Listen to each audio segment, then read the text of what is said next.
안녕하세요. 함께 살아내게 심리상담사 김미경입니다. 가을비가 그치고 본격적인 가을이 되었는데요. 독감 예방 주사도 맞으시고 마음도 잘 여미시어서 마음의 감기도 예방하시길 바랍니다. 나르시시스트를 두 형태로 나눌 수 있는데요. 강압형 나르시시스트와 수동 공격형 나르시시스트가 있어요. 어떤 형태의 나르시시스트를 만났건 당신은 분명 인내의 한계를 넘어서는 분노를 경험했을 거예요.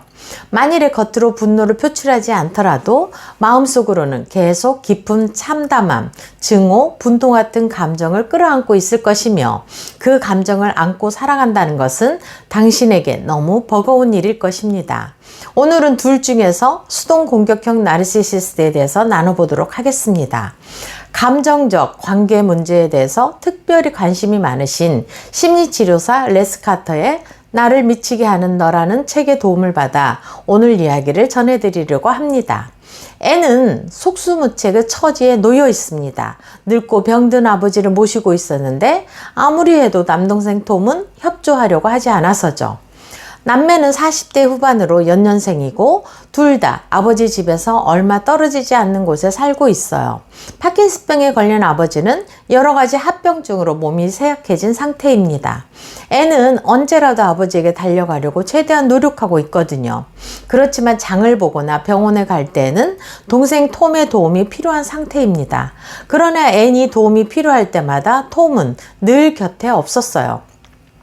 톰은 병원에 아버지를 모시고 가기로 해놓고 약속한 날 나타나지 않는다든가 아버지 집에 마당 잔디를 깎아드리기로 약속해놓고 한 30분 깎다가 온데간데 없이 사라져 버린다거나 전화해도 전화를 안 받아서 자꾸 실망하게 됩니다.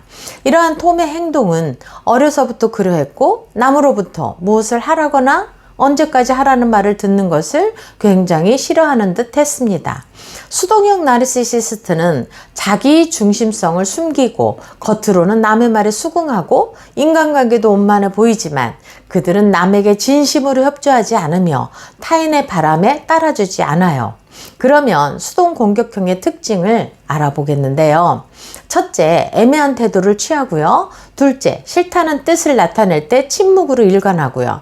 셋째, 해야 할 일을 미루거나 게으르게 행동하고 네 번째, 일을 건성으로 하고 다섯 번째, 무언가를 하겠다고 약속해 놓고 하지 않고 여섯 번째, 상대의 욕구나 어려움을 일부러 외면하고 일곱 번째, 말로만 우호적이지만 정작 도움이 될 만한 행동은 하지 않고 여덟 번째, 속내를 숨기거나 다른 사람 모르게 행동하고 아홉 번째, 시간 약속을 했을 경우 너무 늦게 나오거나 일찍 나와서 상대를 실망시키거나 당황시키고 열 번째, 뒤에서 남의 험담을 하지만 문제를 터놓고 이야기하기는 꺼립니다.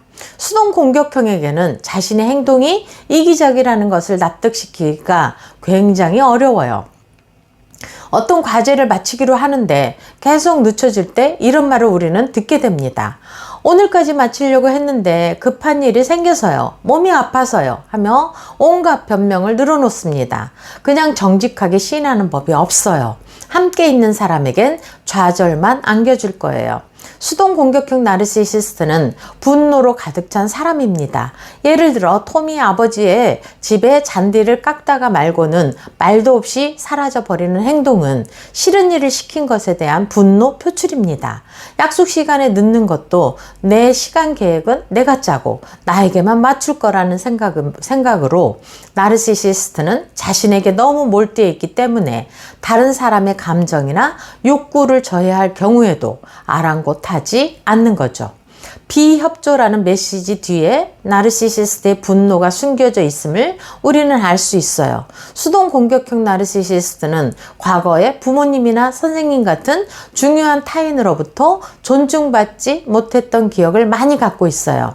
톰도 그의 아버지가 강압적이고 까다로운 사람이었기 때문에 아주 어렸을 때부터 아버지를 화나게 할지 모를 감정이나 생각을 표현하는 것을 두려워했어요.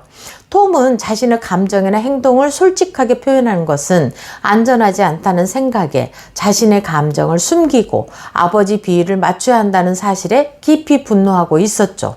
수동 공격형 나르시시스트는 자기 감정이나 생각을 타인과 나눠야 할 때 방어적인 태도를 취하는데 그 이유는 두려움 때문입니다.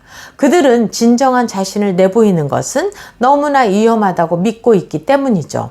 이런 방어적인 태도는 타인의 생각이나 감정을 비난하고 자기 생각이 옳다고 정당화하려는 집요한 노력의 징표이기도 합니다. 수동 공격형 나르시시스트에게 대처할 때는 그들의 교묘한 수법에 말려들지 않는 것이 중요합니다. 그들은 공정함을 원칙으로 행동하지 않아요. 그들의 행동을 예상하고 그에 따라 대처할 필요가 있습니다. 대처할 효과적인 방법 3가지를 알아보도록 하죠. 첫 번째, 단호하게 나가세요. 수동 공격형 나르시시스트는 항상 상대방의 굳은 결심을 흔들려고 해요. 협조하지 않으려는 태도는 상대방에게 관심이 없다는 심정을 강하게 보여주는 거예요. 당신은 상대방을 설득하려는 노력을 그만두고 그들이 인정을 하건 인정을 하지 않건 자신 있게 자기 뜻을 밀고 나가는 거예요. 그래야 당신을 나르시시스트의 반응을 지나치게 걱정하지 않고 자신에게 중요한 일을 결정할 수 있도록 할 수 있죠.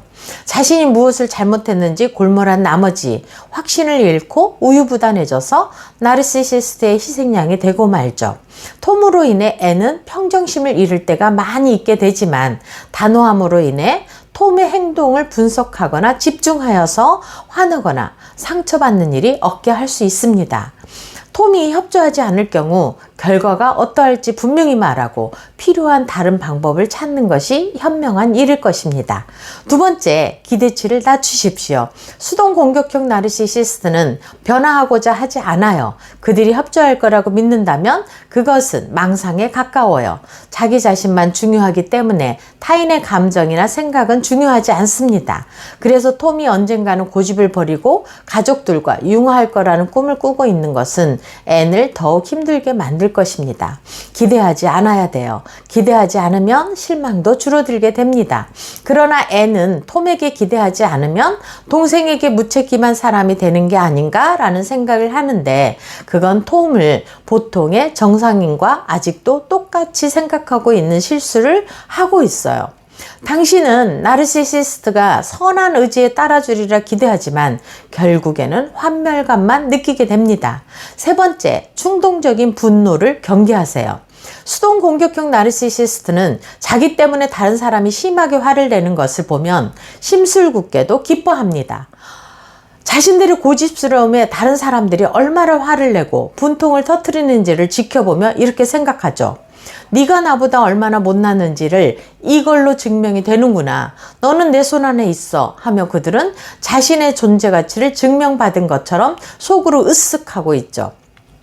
그리고 상대방의 화난 반응은 그들이 당신에게 영향력 있는 존재라는 것을 증명하게 됩니다. 수동 공격형 나르시시스트는 일반적인 기준에 맞추어 행동하면 만족을 얻을 수 없다고 해요. 그들은 사람들이 생각하는 선의 기준은 진짜로 좋은 것이 아니라 타인에게 순응하는 것을 강요하려는 장치일 뿐이라고 믿고 있어요. 수동 공격형 나르시시스트는 이처럼 다른 이들을 전적으로 불신하며 따라서 그들의 생각은 존중할 가치가 없다고 결론 짓습니다. 상대가 폭발하는 것을 보며 그래서 비협조적일 수밖에 없다고 자신을 정당화합니다. 앤이 화를 내는 건 잘못된 것을 바로짓고 싶어서이지만 톰은 주도권 경쟁에서 이길 수 있는 기회라고 생각해요. 그래서 앤은 분노를 놓아버리고 온전한 삶에 대한 기대를 낮추는 것이 슬픈 일이지만 옳은 선택인 것입니다. 지금까지 수동 공격형 나르시시스트로 인해 지치고 좌절을 경험하고 계시는 분들이 계실 것입니다. 빨리 알아차리시어서 자신을 잃어가는 일이 없기를 바라며 함께 살아내기의 김미경이었습니다. 구독, 좋아요, 알림은 사랑입니다. 감사합니다.